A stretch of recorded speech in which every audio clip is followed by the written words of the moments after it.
ville de Moussoro, c'est une ville qui est le chef-lieu de la province de Bahr-el-Ghazal, qui est à environ 280 km de N'Djamena, et elle compte une population qui est estimée à 53 000 âmes. Et c'est une commune qui a connu les élections de 2012 avec un conseil municipal élu composé de 17 conseillers, dont 3 femmes. Et effectivement, la commune, c'est une commune qui se base un peu sur le revenu des activités de sa population. Et généralement, c'est le commerce, surtout à travers les marchés centraux et les marchés de bétail. Et ensuite, nous avons aussi des ressources provenant des activités de transport,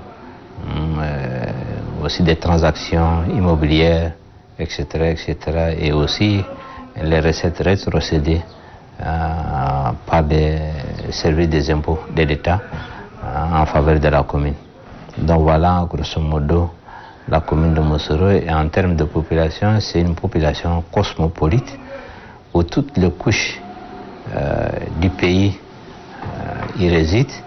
Toutes les populations aussi des pays voisins, le Nigeria, le Cameroun, la Libye ou le Niger et parfois même le Soudan. Donc c'est des populations qui ont résidé ici et qui se sont transformées en une population autochtone. Il y a aussi des Sénégalais avec les quartiers sénégalais comme à N'Djamena. Donc pour dire que c'est l'Afrique en miniature que constitue la ville de Moussoro.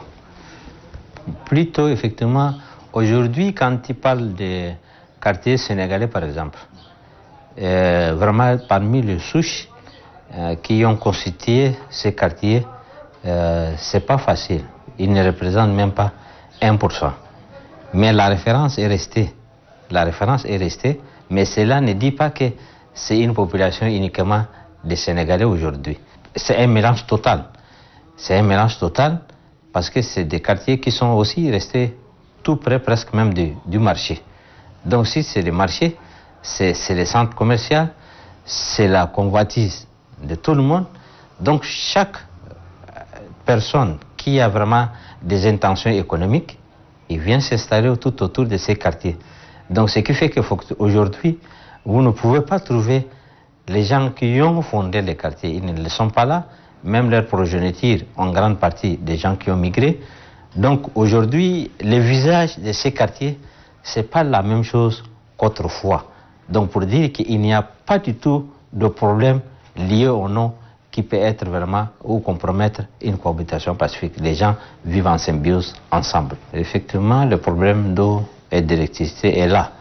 Et vous savez, la ville de Moussoro a bénéficié des premiers investissements d'adduction d'eau potable. C'est en 1973 qu'il y a eu le premier château. En ce temps, effectivement, la population est estimée à 5 000 seulement. Aujourd'hui, cette population est multipliée par 10, voire même plus. Effectivement, il y a des efforts de l'État dans ce sens. C'est-à-dire qu'il y a eu une extension du réseau en 96-98. Il y a de cela déjà plus de 20 ans. Donc, ce qui fait qu'effectivement, cette extension ne suit pas effectivement l'évolution de la ville. Maintenant, s'il faut voir maintenant de 96 à nos jours, c'est-à-dire que la ville a augmenté de plus de 50% d'extension. Mais cette extension n'est pas suivie par les réseaux. On avait demandé à l'État de nous aider dans ce sens. Effectivement, on était renforcé dans ce sens par l'octroi de 2 forages supplémentaires, des générateurs, mais on n'a pas évolué dans le sens de l'extension du réseau.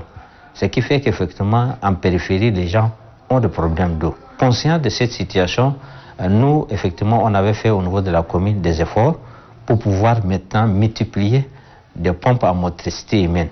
C'est-à-dire qu'à chaque bienfaiteur qu'on trouve, avec même nos partenaires, les Tigo, les RTL, on négocie des conventions, c'est-à-dire que nous, on va alléger nos impositions fiscales en contrepartie et ils nous fassent des pompes à motricité humaine. Donc, de la même façon, on est en train de faire aussi une sensibilisation auprès de la population, c'est-à-dire que des gens, et c'est des gens qui perdent par exemple un parent, ils veulent faire un sacrifice. Et ils veulent faire dans ce sens un sadaka jaria par exemple. Nous leur proposons de faire un forage dans un quartier. Et ça, c'est des choses qui sont durables et c'est de cette manière qu'on est en train d'alléger maintenant les besoins en eau de la population. Et nous avons autour de plus de 100 pompes à motricité humaine dans la périphérie, tout comme dans la ville de Moussoro. Et de la même façon, en matière d'électricité aussi, Moussoro n'a pas bénéficié, a bénéficié en 2003 d'un embryon d'électrification qui n'a pas respecté vraiment les normes, qui n'a pas respecté un peu vraiment les conditions de réalisation et cela n'a pas abouti à un bon sens.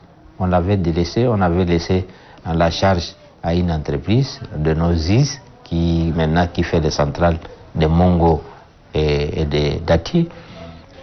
Mais malheureusement, il nous a lâchés en cours de route. Et on avait encore relancé le projet l'année dernière, si vous vous rappelez.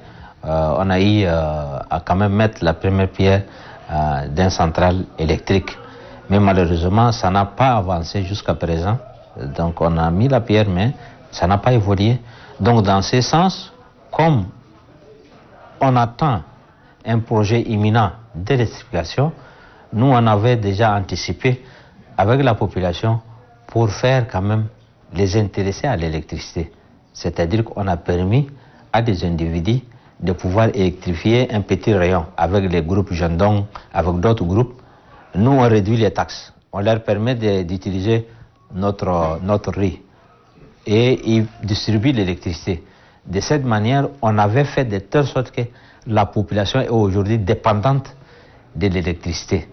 Et avec cette évolution, on a vu qu'avec l'énergie solaire, c'est encore mieux. Donc, vous voyez, quand vous voyez la ville de Moussoro pendant la nuit, vous pensez que c'était électrifié. Mais ce n'est pas électrifié, c'est de l'électricité informelle.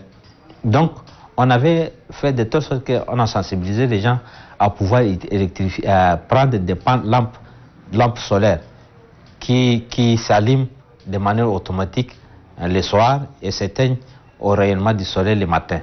Donc, ce qui fait que chacun a pu éclairer sa cour. Et effectivement, il y a des gens, donc des grandes personnes qui ont des villas ici, qui avaient des constructions. On les a invités à quand même électrifier de cette manière leur habitation. Et la nuit, il n'y a pas de bruit sonore, mais il y a quand même de l'électricité, de visibilité un peu partout qui rend un peu belle la ville dans l'éclairage. Et aujourd'hui, on est sûr que dès qu'il y aura l'électricité formelle, c'est tout le monde. C'est-à-dire que plus de 50% de la population vont automatiquement adhérer parce que les gens sont déjà dépendants de la consommation d'énergie. Donc voilà un peu comment on évolue dans ce sens. Par rapport aux routes, autrefois la ville de Moussoro était citée parmi les villes qui ont des rues bien tracées. Et effectivement, sous l'effet du changement climatique, il y a eu des pluies abondantes qui ont vraiment créé des ravinements importants qui a même parfois coupé certains quartiers des autres. Et ces ravinements a fait de telle sorte que toutes nos rues sont devenues comme des cuvettes, c'est-à-dire au milieu profond et les murs sont restés un peu plus hauts. Ce qui fait que là où les gens circulent est devenu trop restreint, à tel point qu'on ne pouvait pas utiliser les bordures sous le mur. Donc ce qui fait qu'aujourd'hui, on pense que les rues sont rétrécies. Et de même, les gens, du fait que la population, notre zone, c'est une zone sablonnée. Les ruissements des eaux rongent facilement sous le mur. De telle sorte que les gens voudraient garder leurs ordures pour mettre sous leurs murs, pour consolider les murs. Mais or, cela pousse à voir que, comme si la ville est sale. Et parfois, les agents qui viennent ramasser les ordures qui sont sous le mur, ils sont même parfois menacés par la population.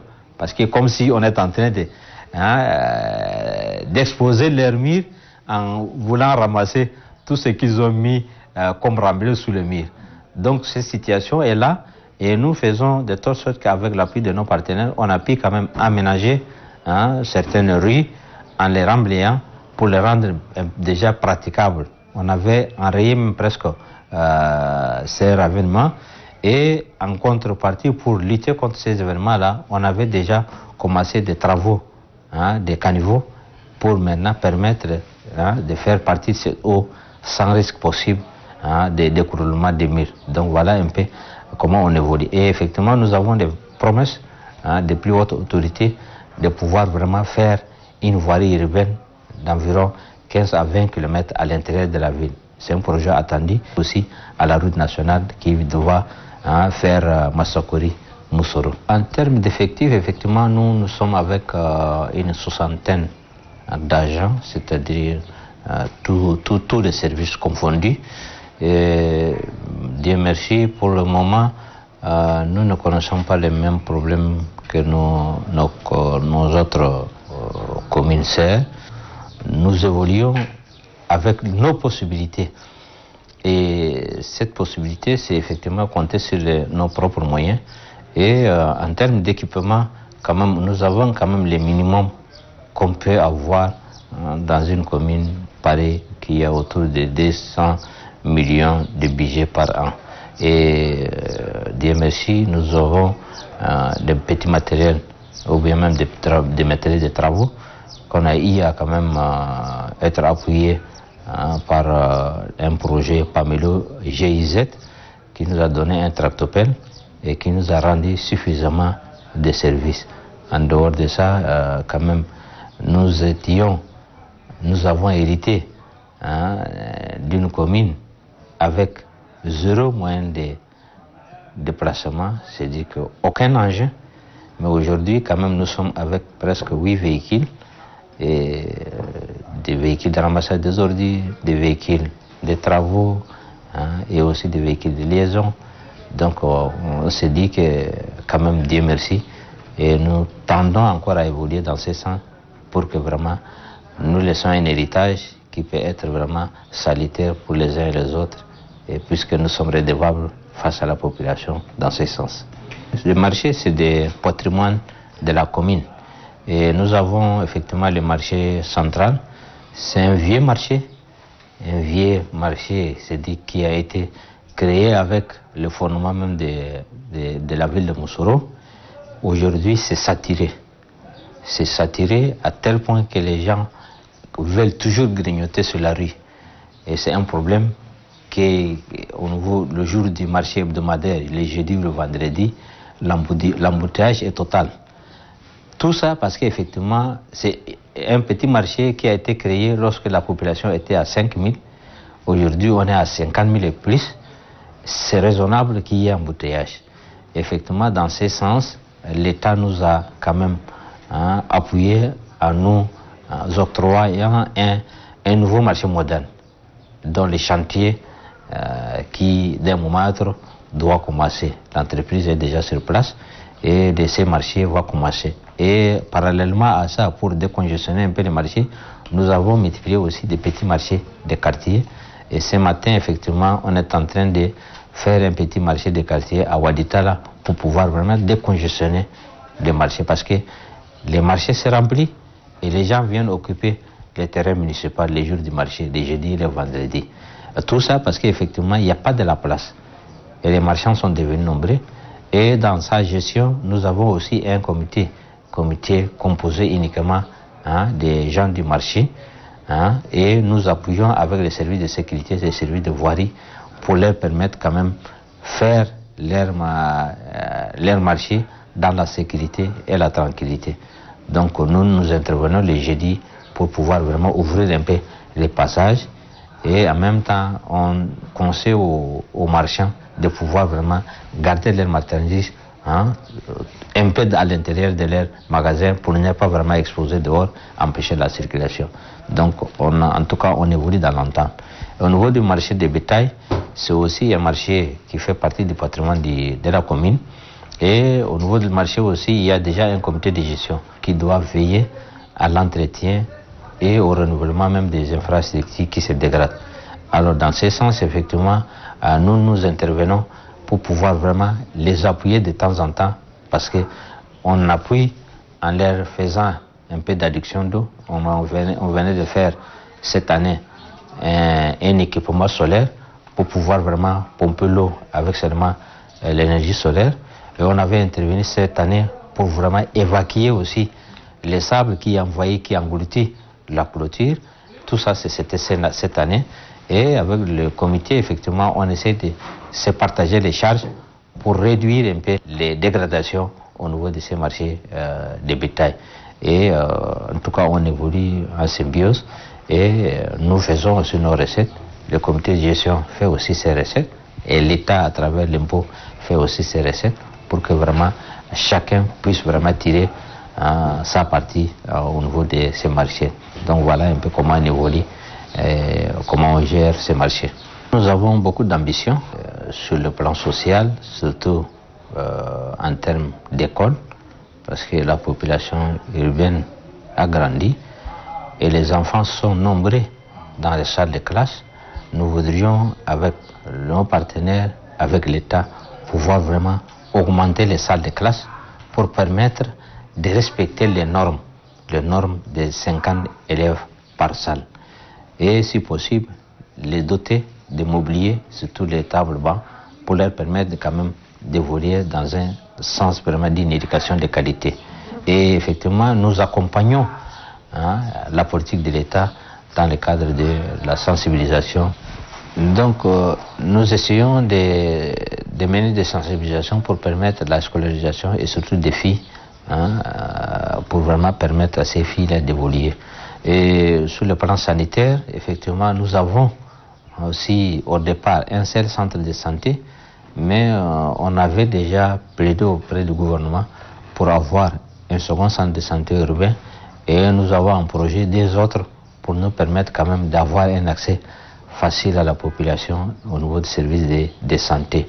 C'est la même chose dans le cadre aussi du social, parce que on avait un seul centre social qui nécessite un renforcement en personnel et qui permettrait aussi d'avoir quand même des crèches, des jardins d'enfants pour que les enfants soient encadrés dès le bas âge pour leur permettre d'avoir un brassage qui leur permette d'avoir une cohabitation pacifique à bas âge et comme ça on voudra quand même évoluer dans la cohabitation dans le futur. Et en termes aussi de l'environnement, effectivement nous avons avec les services de l'environnement essayé de créer des milliers pour transplanter des arbres. Et ça, cette année par exemple, la commune a fourni 2000 plants à la population et parallèlement à ça, nous avons lancé la campagne de transplantation des arbres par exemple dans un centre de formation professionnelle en faveur des jeunes, nouvellement construit à la demande de la commune avec l'appui des GIZ et l'accompagnement du ministère de la formation professionnelle. On venait d'ouvrir ce centre et il y a déjà la première vague des jeunes qui seront formés en métiers, la menuiserie, l'électricité, l'agriculture, l'élevage, les petits élevages intensifs, l'embauche, etc., etc. Et dans le sens de l'agriculture, effectivement, nous avons aussi aménagé de Wadi. Donc nous avons le Wadi, un bassin de rétention des eaux de Homoni qui est de 12 hectares. Nous avons bénéficié d'un appui de PAM et d'Oxfam pour pouvoir vraiment utiliser les eaux des pluies excédentes de la ville là pour les rendre vraiment dans l'agriculture et combler les gaps, c'est-à-dire les déficits alimentaires liés à un déséquilibre alimentaire pour que vraiment les gens aient accès à des matières vertes. Et dans ce sens, effectivement, nous avons demandé l'appui de Pamelo pour nous aménager déjà 3 wadis qui sont déjà aménagés et où il y a 210 femmes à travers des organisations féminines sont en train de travailler à l'intérieur. C'est-à-dire que c'est un aménagement clôturés avec des grillages et équipés d'un système d'exor solaire. Les femmes ne font que leur travail pour vraiment canaliser les eaux, irriguer, transplanter, etc. L'eau est là comme si c'était la pluie et la clôture est là pour être protégée contre la divagation des animaux et réduire les risques liés à ça qui peut dégénérer vers des conflits. Donc voilà comment on est en train d'évoluer. Et notre ambition, c'était vraiment de lutter contre la malnutrition dans notre milieu, contre l'ignorance, contre la déscolarisation des enfants, pour que vraiment Moussoro puisse être une référence dans le cadre de la production des cadres, dans le cadre de l'aménagement de Wadi, malgré les changements climatiques. On voudrait que Moussoro soit vraiment une référence nationale dans le cadre aussi de l'utilisation de l'énergie renouvelable, le solaire. On voudrait vraiment garder le top pour que vraiment qu'on puisse être une référence. Je dis que nos difficultés résident surtout à la compréhension de la décentralisation par la population. Parce que pour la population, ils pensent que tout va venir de l'État. Mais or, quand il y a déjà une commune, les gens doivent faire des contributions pour que les gens, avec cette contribution-là, puissent faire des aménagements, puissent faire des investissements qui leur permettent d'améliorer leurs propres conditions de vie. Donc pour dire qu'effectivement, dans ce sens, par exemple, la commune de Moussoro a été créée en 1996. Les taxes qui étaient fixées en 1996 n'ont pas du tout encore évolué. À chaque fois, la population ouvre des bras de fer pour ne pas laisser à la commune de pouvoir augmenter ses tarifs. Et donc, si la population ne contribue pas, la commune n'aura pas d'autres moyens pour pouvoir vraiment faire face aux besoins qui sont exprimés par elle-même. Et d'autre part, effectivement, les moyens des travaux. Par exemple, la commune a une tractopelle, on peut travailler avec, mais avoir des bennes, avoir d'autres équipements pour vraiment aménager, cela nécessite de gros moyens. Et pour le gros moyen, effectivement, la commune n'a pas de possibilité s'il n'a pas une subvention conséquente de l'État. Donc on voudrait que l'État puisse aussi accompagner les communes dans le sens de sa politique de décentralisation en mettant à la disposition des communes les moyens nécessaires dans le cadre de l'éducation, de l'environnement, de l'hygiène assainissement, de la santé, etc., etc., pour permettre à ces communes de jouer les responsabilités conformément à la loi 33 qui transfère les compétences à ces communes. Donc voilà un peu comment on est en train d'évoluer. Et en termes aussi d'infrastructure, la commune, par exemple, n'a pas, vous voyez, notre cours est restreint. Donc c'est un héritage qu'on a eu, mais on a amené des améliorations, mais cela ne permet pas de garder la commune dans sa globalité et de manière aussi digne. On voudrait qu'on ait des investissements dans ce sens pour que vraiment, s'il y a des cérémonies, s'il y a des rencontres, on utilise les infrastructures de la commune, ça fera notre fierté et ça fera aussi des conditions aisées de rencontres pour nos autres qui viennent d'ailleurs. Donc voilà un peu nos difficultés. Le dernier mot, c'est d'abord remercier l'ONAMA d'avoir organisé cette opportunité qui nous permet de nous exprimer dans ce sens, parce qu'à travers l'ONAMA, qu'on pourra mieux sensibiliser notre population.